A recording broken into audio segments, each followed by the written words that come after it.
lahat! Welcome to my vlog. Andito tayo ngayon sa labas kasi nasira yung condenser ng AC ng sasakyan namin. Tapos siya na lang ang nagkabit kasi marunong naman siya.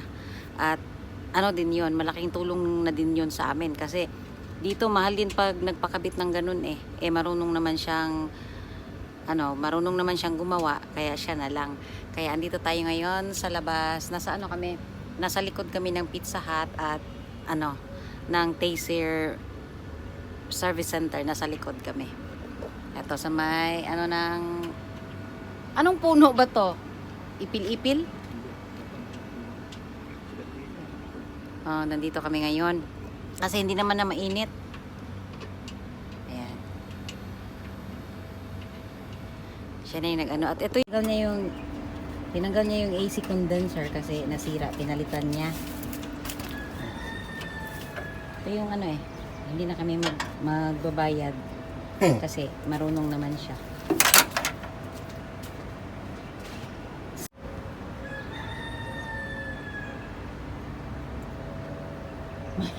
Maraming manok dito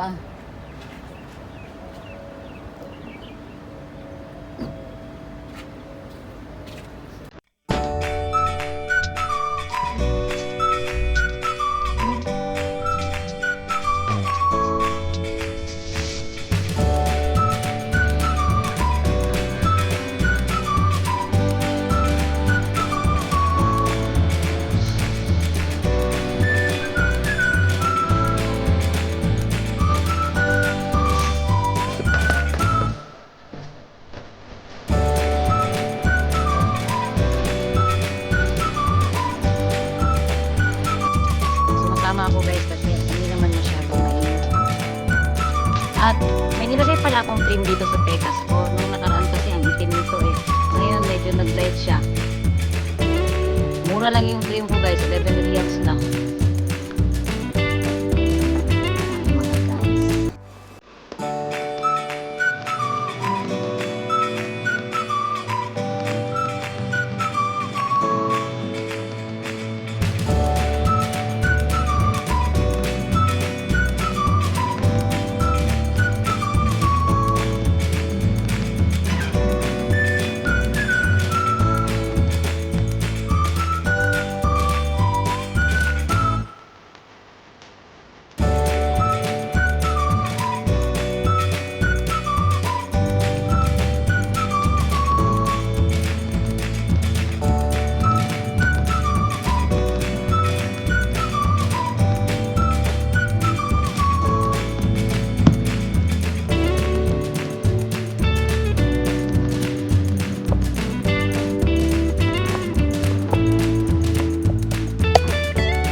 Gawa ng pag may konting problema dito sa kotse namin.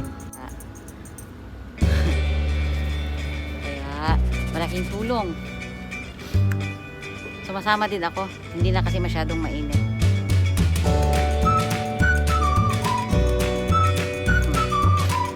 Nasira kasi yung anong nasira din?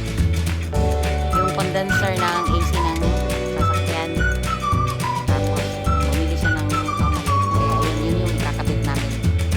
Char, namin talaga. Kakabit niya pala.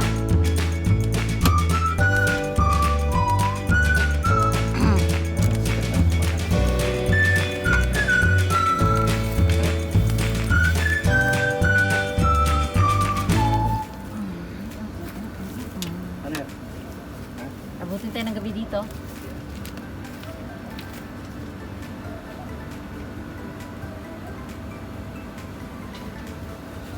Di, pag ipakabit mo pala to sa mga mekaniko talaga, sa mga mahal, mga magkano?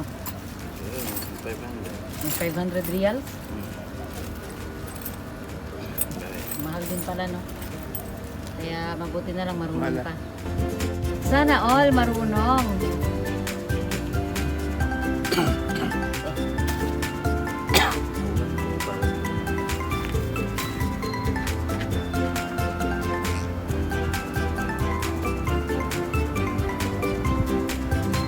malapit lang. Taser na yan dyan eh. Ayan. Service center. Pero may sarili din kaming center sa tabi-tabi. Ang kabit mo na? Ay, pagkata ko yan.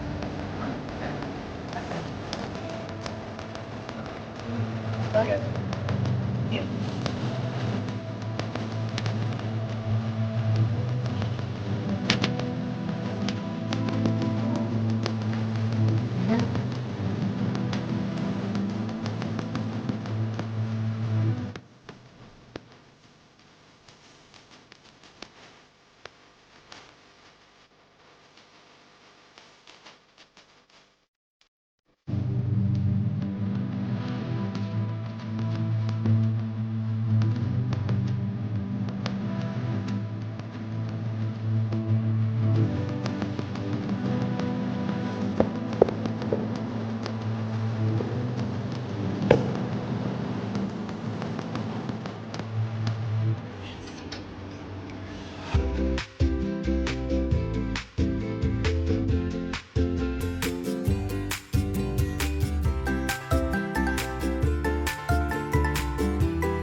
Hindi no? Ayan. Ito yung ano. Kaya naano yung freon eh. Kasi naano siya dito. Oh. Anong tawag dyan? Nasingaw. Kaya bumili kami ng bagong ganito. Tapos yun na lang magkabit. Kasi mahal din pa ito papakabit namin sa ano. Workshop? Mga workshop? 500 real. Mahal naman no? Hindi swing sa akin. Mga ang pagkabit dito. Murang pyesa man. Mura nga ang pyesa. Magkano lang ang pyesa? Hindi naman inabot ng Wala pong dalawang. ng 200, 300. Ang pagpakabit ang mahal. Eh, marunong naman siya. Kaya siya na lang. Singkirele. Kaya yun yung ano, yun yung kagandahan sa kanya kasi Advantage. marunong siyang magka-take-off ng mga konting problema sa sasakyan.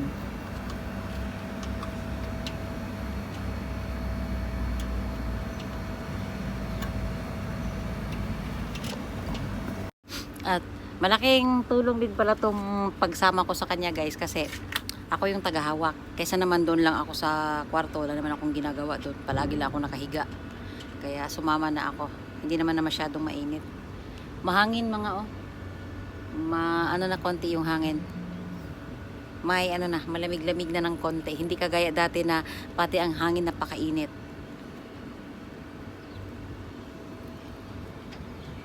Yan Pizza Hut yan dyan. At yun yung train station ng ano ba ito dito? Hilal? Ay, ng Matargadim.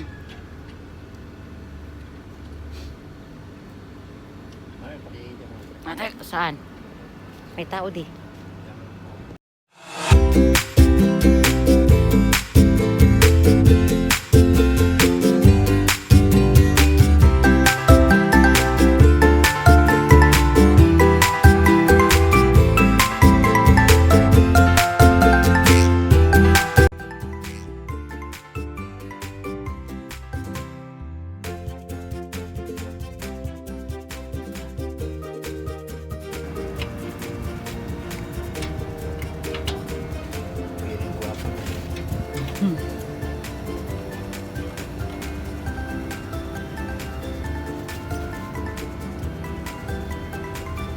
Mahirap din pala itong ikabit no pag hindi ka marunong.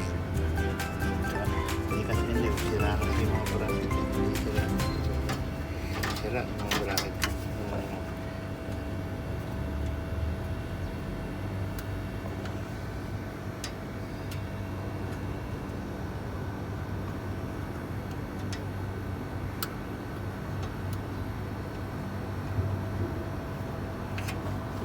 Wala to.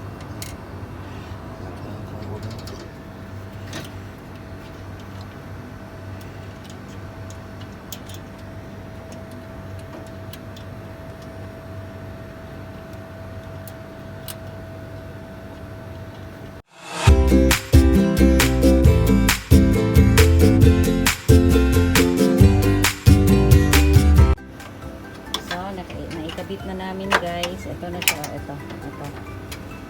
Dati kasi, na ano siya dito, yung dikit na dikit ba. Kaya, naggasgas no, di no? Kaya nag-ano yung freon niya. Kaya yung AC, hindi lumamig.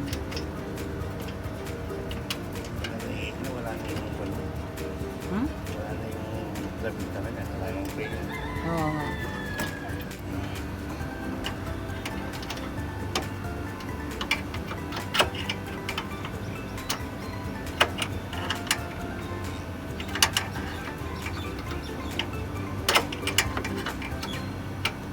Tapos pag ipakabit mo pa sa ano, ipakabit mo pa sa mga workshop, napakamahal. Hindi pa nga inabot ng 200 reals yung pyesa niya. Tapos ang pagpapakabit pala nasa 500 reals. Pang ano na namin yun, allowance na namin yun, pangkain na namin yun. Kaya siya na lang talaga nagkabit, marunong naman siya. At ano, pag may konting sira dito sa kotse, siya na yung gumagawa. Kasi alam naman niya eh. Sikat na naman si Mangkano. Shout out daw kay Mang Kanor. Sana all Mang Kanor.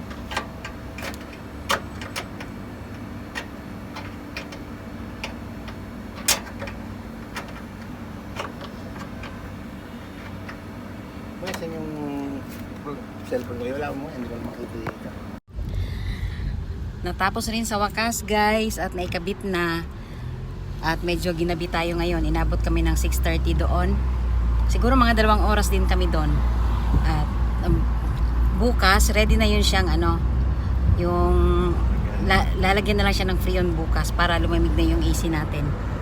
At bukas natin malalaman kung successful ba yung pagkabit. O drama. Kasi ano eh, yung lalagyan siya ng freon. Kaya maraming salamat sa iyong panonood guys. Bye!